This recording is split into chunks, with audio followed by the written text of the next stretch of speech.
உம்மை ஆராதிப்பேன், உம்மை ஆராதிப்பேன், உம்மை ஆராதிப்பேன், உம்மை ஆராதிப்பேன்.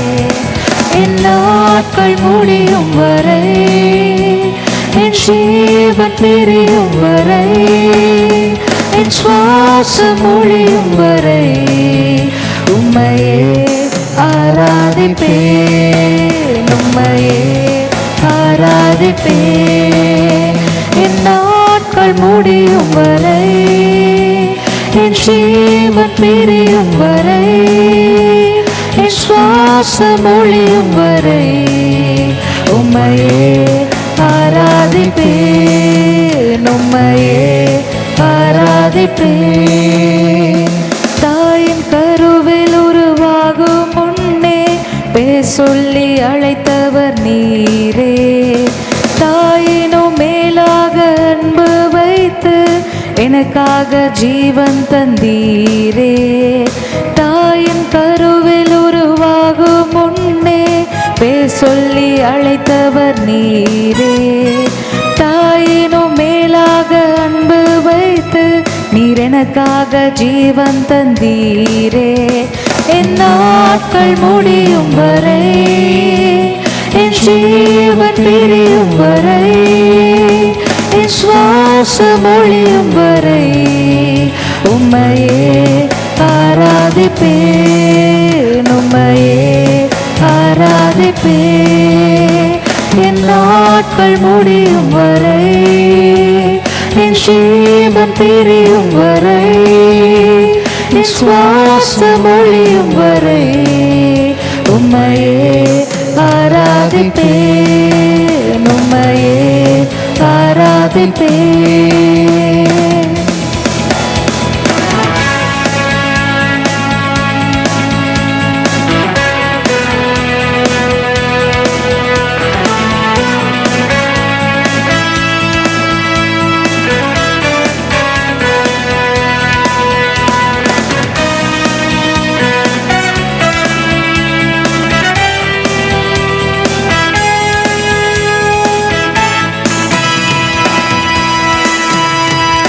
எத்தனை முறையிடறினாலும் அத்தனையும் மன்னித்தீரே. நன்மையும் கிருபையும் தொடர செய்து மீண்டும் நடக்க வைத்தீரே. எத்தனை முறையிடறினாலும் அத்தனையும் மன்னித்தீரே. நன்மையும் கிருபையும் தொடர செய்து என்னை மீண்டும் நடக்க வைத்தீரே. என் நாட்கள் முடியும் வரை, என் ஜீவன் பிரியும் வரை, என் சுவாசம் ஒழியும் வரை உம்மையே ஆராதிப்பேன், உம்மையே ஆராதிப்பேன். என் நாட்கள் முடியும் வரை, என் ஜீவன் பிரியும் வரை, என் சுவாசம் ஒழியும் வரை உம்மையே ஆராதிப்பேன், உம்மையே ஆராதிப்பேன், உம்மை ஆராதிப்பேன்,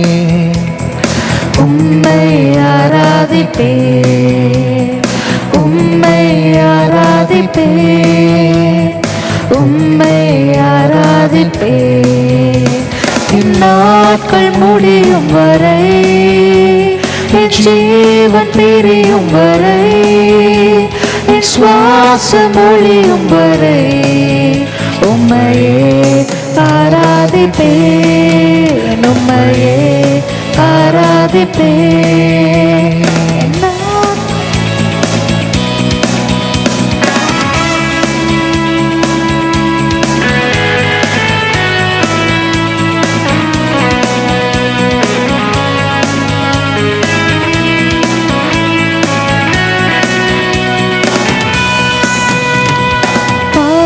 என்று என்னை தள்ளிடாமல் அன்போடு அணைத்து கொண்டீரே. என்னையும் உம்முடன் சேர்த்து கொள்ள எனக்காக மீண்டும் வருவீரே. பாவி என்று என்னை தள்ளிடாமல் அன்போடு அணைத்து கொண்டீரே. என்னையும் உம்முடன் சேர்த்து கொள்ள எனக்காக மீண்டும் வருவீரே. என் நாட்கள் முடியும் வரை, என் ஜீவன் பிரியும் வரை, என் சுவாசம் ஒழியும் வரை உம்மையே ஆராதிப்பேன், உம்மையே ஆராதிப்பேன். என் நாட்கள் முடியும் வரை, என் ஜீவன் பிரியும் வரை, என் சுவாசம் ஒழியும் வரை உம்மையே ஆராதிப்பேன், உம்மையே ஆராதிப்பேன். கர்த்தருடைய பரிசுத்த நாமத்திற்கு மகிமை உண்டாவதாக. மறுபடியுமாக இந்த மாதத்திலே இந்த காணொளியின் மூலமாக உங்கள் அனைவரையும் சந்திக்கிறதிலே கர்த்தருக்குள் மிகுந்த மகிழ்ச்சி அடைகிறேன். நீங்கள் ஒவ்வொருவரும் உங்கள் குடும்பத்தாரும் கர்த்தருக்குள் சுகமாக இருப்பீர்கள் என்று சொல்லி நான் நம்புகிறேன். இந்த காலகட்டத்திலே எத்தனையோ யுத்தங்களின் செய்திகளையும் நாம் கேள்விப்படுகிறோம். அரசியலில் மாற்றம், நிறைய குழப்பமான சூழ்நிலைகளின் மத்தியிலே நாம் வசிக்கிறோம், நாம் காணப்படுகிறோம். இந்த நிலைமையிலும் கூட ஜெபம் என்பது எவ்வளவு முக்கியமானது என்று சொல்லி இந்த காலகட்டத்திலே நம்மளுக்கு தேவன் நமக்கு உணர்த்துகிறார். இன்றைய தியானத்திலும் கூட நம்ம ஜெபத்தை பற்றி தான் நம்ம பேச போகிறோம். ஒரு சில பாயிண்ட்ஸ், ரொம்ப பேசிக்கான பாயிண்ட்ஸ் தான். எப்போவுமே நான் ரொம்ப டீப்பாக போகிறது கிடையாது. எந்த நேரத்தில் எல்லாம் ஜெபம் பண்ண வேண்டும், எப்படி ஜெபம் பண்ண வேண்டும் என்று சொல்லி நான் 2 பகுதிகளாக நான் பிரிக்க விரும்புகிறேன். இன்றைக்கு ஒரு பகுதியை நாம் தியானிப்போம். ஆண்டவருக்கு சித்தமாக இருந்தால், ஆண்டவருடைய வருகை தாமதித்தால் அடுத்த மாதமும் இதனுடைய கண்டினியூஷன் பற்றி தான் நான் பேச போகிறேன். கர்த்தர் இந்த செய்தியை ஆசீர்வதிப்பாராக. ஜெபம் என்பது ஒவ்வொருவருடைய வாழ்க்கையிலும் எவ்வளவு முக்கியமானது என்று சொல்லி நீங்களே ஒரு காலகட்டத்திலே உணர்ந்திருப்பீங்க. அப்போஸ்தலருடைய நடபடிகள் 12ஆம் அதிகாரம் 5வது வசனத்தை நாம் வாசிக்கும் பொழுது, அப்படியே பேதுரு சிறைச்சாலையிலே காக்கப்பட்டிருக்கையில் சபையார் அவனுக்காக தேவனை நோக்கி ஊக்கத்தோடு ஜெபம் பண்ணினார்கள் என்று சொல்லி நாம் பார்க்கிறோம். இந்த வேத பகுதியை நம்ம வாசிக்கும் பொழுது ஆதி விசுவாசிகள் எந்த அளவுக்கு ஜெபத்திற்கு முக்கியத்துவம் கொடுத்திருந்தார்கள், எந்த அளவுக்கு ஜெபத்தை தங்களுடைய வாழ்க்கையின் ஒரு பகுதியாக அவர்கள் வைத்துக் கொண்டார்கள் என்று சொல்லி அதனுடைய இம்பார்ட்டன்ஸ், பிரேயருடைய இம்பார்ட்டன்ஸ் குறித்து நம்ம பார்க்க முடிகிறது. இந்த காணொலியை பார்த்து கொண்டிருக்கிற நீங்கள் ஒரு கிறிஸ்தவனாக இருக்கலாம், அல்லது ஒரு கிறிஸ்தவளாக இருக்கலாம், அல்லது கிறிஸ்தவர்கள் அல்லாத ஒரு தனிப்பட்ட வேற ஒரு நம்பிக்கையுடையவர்களாக இருக்கலாம். நாம் எல்லாரும் தெரிந்து கொள்ள வேண்டிய ஒரு விஷயம், ஜெபம் என்பது நம்முடைய வாழ்க்கையின் ஒரு பகுதியாக காணப்படுகிறது. ஜெபம் இல்லைனா எதுவுமே கிடையாது. நம்முடைய வேதத்தை எடுத்துக்கிட்டோம்னா பழைய ஏற்பாட்டிலும் சரி, புதிய ஏற்பாட்டிலும் சரி, ஜெபத்தினாலே தேவனுடைய ஜனங்கள் அநேக காரியங்களை பெற்றிருக்கிறாங்க, நன்மைகளை பெற்றிருக்கிறாங்க. எத்தனையோ காரியங்கள் அவங்களுக்கு நன்மையாக முடிந்திருக்கிறது என்று சொல்லி பழைய ஏற்பாட்டிலும் சரி, புதிய ஏற்பாட்டிலும் சரி நமக்காக நிறைய எக்ஸாம்பிள்ஸ் நமக்காக ஆண்டவர் கொடுத்திருக்காரு. ஜெபத்தினாலே அநேக நன்மைகள், அநேக ஆசீர்வாதங்கள், நோயிலிருந்தும் பேயிலிருந்தும் கட்டுகளிலிருந்தும் விடுதலையை ஜெபத்தினாலே பெற்றிருக்க நாம் எத்தனையோ அதிகாரங்களிலே நம்ம பார்க்கிறோம். நம்முடைய வேதத்தின் அடிப்படையிலே எப்பொழுதெல்லாம் ஜெபிக்க வேண்டும் என்று சொல்லி நாம் பார்க்கும் பொழுது, முதலாவதாக மார்க் 1:35 உங்களுக்காக நான் அதை வாசிக்கிறேன். அவர் அதிகாலையில் இருட்டோடு எழுந்து புறப்பட்டு வனாந்தரமான ஓரிடத்திற்கு போய் அங்கே ஜெபம் பண்ணினார் என்று சொல்லி நாம் பார்க்கிறோம். இயேசுவானவர் அதிகாலையிலே இருட்டோடு எழுந்து ஜெபம் பண்ணுகிறதை நாம் இந்த இடத்துல பார்க்கிறோம். அதிகாலை நேரம் என்பது அமைதியான ஒரு நேரம். எந்தவித ஒரு டிஸ்டர்பன்ஸும் இல்லாமல் தனியான ஒரு இடத்திற்கு நம்ம போய் அதிகாலையிலே நம்ம ஜெபம் பண்ணும் பொழுது அநேக நன்மைகளை நாம் பெற்றுக்கொள்வோம். இந்த இடத்துல வேதம் சொல்லுகிறது, இயேசுவானவர் அதிகாலையில் இருட்டோடு எழுந்தார் என்று சொல்லி நாம் பார்க்கிறோம். கிறிஸ்தவர்களாக இருக்கிற நாம் எல்லாரும் ஒவ்வொரு நாளும் அதிகாலையில் எழுந்து நம்ம கண்டிப்பாக ஜெபம் பண்ணுவோம். அதில் எந்த விதமான மாற்றமும் இல்லை. ஒருவேளை நீங்கள் அதிகாலையில் எழுந்து ஜெபிக்கிற பழக்கம் இல்லாதவர்களாக இருந்தால் இந்த நேரத்திலே அன்பாக ரெக்வஸ்டாக கேட்டுக்கொள்கிறேன். அந்த அதிகாலை நேரத்தில் அட்லீஸ்ட் ஒரு 15 நிமிடத்திலிருந்து ஒரு அரை மணி நேரம் உங்களுடைய நேரத்தை ஆண்டவருக்கு நீங்கள் செலவிடுங்க. அதனால் வருகிற நன்மைகளை நீங்கள் கூடிய விரைவிலே பார்ப்பீங்க. தனிப்பட்ட முறையில் எனக்கும் எத்தனையோ நன்மைகள் ஆண்டவர் கொடுத்திருக்காரு இந்த அதிகாலை ஜெபத்தினாலே. அதனாலே தான் மறுபடியுமாக நான் உங்களுக்கு சொல்கிறேன், அதிகாலையில் எழுந்து காலையில் எந்திரிச்ச உடனே கொஞ்சம் ரெஃப்ரெஷ் ஆகி உடனே ஆண்டவருடைய சமூகத்திலே தனியான ஒரு இடத்திற்கு, ஒருவேளை ஒருவேளை உங்கள் வீட்டுக்கு பக்கத்திலே ஆலயங்கள் இல்லை அப்படின்னா உங்களுடைய வீட்டின் அறையிலே ஏதாவது ஒரு அறையில் போய் ஆண்டவருடைய சமூகத்திலே நீங்கள் வந்து உட்காரும் பொழுது ஆண்டவர் நன்மை செய்கிறவராய் காணப்படுகிறார். காலைதோறும் நம்ம எழும்பி அந்த நாளினுடைய ஆசீர்வாதத்திற்காக, அந்த நாளில் நடக்க போகிற காரியத்திற்காக, நம்முடைய பாதுகாப்பிற்காக, நம்முடைய பலனுக்காக, நம்ம பிள்ளைகளுடைய பாதுகாப்பிற்காக, நம்முடைய பெற்றோர்களுடைய பாதுகாப்பிற்காக, நம்ம படித்து கொண்டிருந்தாலும் சரி, நம்ம ஏதாவது ஒரு பிஸ்னஸ் பண்ணுறோனாலும் சரி, நம்ம ஏதாவது வேலையில் இருந்தாலும் சரி, அந்த காரியத்திற்காக நம்ம ஜெபம் பண்ண வேண்டும். காலையில் எந்திரிச்சு நம்ம எந்த இடத்திற்கு போகிறோம், நம்ம போகிற இடத்துக்காகவும் சரி, நம்ம அந்த நாளில் யார் யாரெல்லாம் சந்திக்க போகிறோம், நம்ம சந்திக்கக்கூடிய ஜனங்களுக்காக நம்ம ஜெபம் பண்ணணும். எந்த ஒரு தீங்கும் நம்ம அணுகாதபடிக்கு, எந்த ஒரு துர்ச்செய்திகளும் நம்ம காதுக்கு வராதபடிக்கு, எந்த ஒரு விபத்துகளும் நமக்கு நடக்காதபடிக்கு, நம்முடைய சபைக்காக, நம்மளுடைய ஊழியக்காரருக்காக, அவருடைய குடும்பத்திற்காக, நம்முடைய குடும்பத்திற்காக, நம்முடைய சொந்தங்களுக்காக, நம்முடைய சொசைட்டிக்காக, நம்முடைய தேசத்துக்காக அப்படி சொல்லி நம்ம அடுக்கி கொண்டே போகலாம். காலை வேளையிலேயே இப்படிப்பட்ட ஜெபத்தை நீங்கள் ஏறெடுக்கும் பொழுது அந்த நாள் எப்படி போகும் என்பது உங்களுக்கே அது தெரிய வரும். நீங்கள் ஜெபிக்க ஆரம்பிச்சிங்க அப்படின்னா இந்த காலை ஜெபத்தை நீங்கள் ஒவ்வொரு நாளும் ஏறெடுக்கும் பொழுது நன்மையான காரியங்கள் உங்கள் வாழ்க்கையிலே வரும். எல்லா விதமான தீய காரியங்கள் ஆண்டவர் உங்கள் வாழ்க்கையை விட்டு அகற்றுவார். நன்மையான காரியங்களை உங்களுக்கு செய்வார். அற்புதங்களை காண செய்வார். எத்தனையோ சர்ச்சஸ் வந்துட்டு அதிகாலை ஜெபத்திற்கு எவ்வளவோ இம்பார்ட்டன்ஸ் தராங்க. நல்ல வளர்ந்த சபைகள் எல்லாம் வந்து பார்த்தீங்கன்னா 40 நாட்கள் அதிகாலை ஜெபம் என்று சொல்லி வைப்பாங்க. எங்களுடைய சபையிலும் வருடத்திற்கு ஒரு 3 முறையாவது இந்த 40 நாள் காலை நேர ஜெபத்தை நாங்கள் ஆர்கனைஸ் பண்ணுவோம். எத்தனையோ எக்ஸாம்பிள்ஸ் நாங்கள் சொல்லலாம், அடுக்கி கொண்டே போகலாம். இந்த அதிகாலை ஜெபத்திற்கு வந்து கலந்து கொண்டவர்கள் எத்தனையோ நன்மைகளை பெற்றிருக்காங்க. எத்தனையோ வருடங்களாக அவர்களை கட்டி வைத்திருந்த எத்தனையோ கட்டுகளில் இருந்து ஆண்டவர் பூரண விடுதலை கொடுத்தார். அற்புதங்களை அவர்கள் பார்த்தாங்க. அதனால தான் சொல்கிறேன், அதிகாலை ஜெபத்திற்கு ரொம்ப முக்கியத்துவம் கொடுங்க. உங்கள் வாழ்க்கையிலே ஆண்டவர் பெரிய காரியங்களை செய்வார். இரண்டாவது காரியமாக நம் வேதத்தில் பார்க்கும் பொழுது மத்தேயு 14 அதிகாரம் 23 வசனத்தை நான் உங்களுக்காக வாசித்து காட்டுகிறேன். மத்தேயு 14:23. அவர் ஜனங்களை அனுப்பிவிட்ட பின்பு தனித்து ஜெபம் பண்ண ஒரு மலையின் மேல் ஏறி சாயங்காலமான போது அங்கே தனிமையாக இருந்தார் என்று சொல்லி நாம் பார்க்கிறோம். இந்த இடத்துல வேதம் சொல்லுகிறது, இயேசுவானவர் தனிமையாக இருந்து சாயங்காலமான போது தனிமையான ஒரு இடத்திற்கு போய் அவர் ஜெபம் பண்ணினார். ஏன் சாயங்காலம், எதற்காக இந்த சாயங்காலத்தை நான் குறிப்பிடுறேன்னு சொல்லி பார்த்தீங்கன்னா, காலையிலேருந்து எத்தனையோ காரியங்கள் நம்ம வாழ்க்கையில் நடந்திருக்கலாம். அந்த பர்டிகுலர் டேயில் எத்தனையோ போராட்டங்கள் வந்திருக்கலாம், பிரச்சனைகள் வந்திருக்கலாம், பாடுகள் வந்திருக்கலாம். இது எல்லாத்தையும் ஆண்டவருடைய சமூகத்திலே இறக்கி வைக்கணும். சாயங்காலமாய் நம்ம ஜெபிக்கிற பொழுது அந்த நாளில் என்னென்ன நடந்துச்சோ அது எல்லாமே ஆண்டவருடைய பாதத்திலே நாம் வைத்து ஜெபிக்க வேண்டும். ஒருவேளை ஏதாவது ஒரு நன்மை கிடைச்சிருக்கலாம், உங்களுக்கு அந்த நாளில் ஏதாவது ஒரு நல்லது நடந்திருக்கலாம். அதற்காக ஆண்டவருடைய சமூகத்திலே உட்கார்ந்து அந்த காரியத்திற்காக நாம் நன்றி செலுத்தணும்.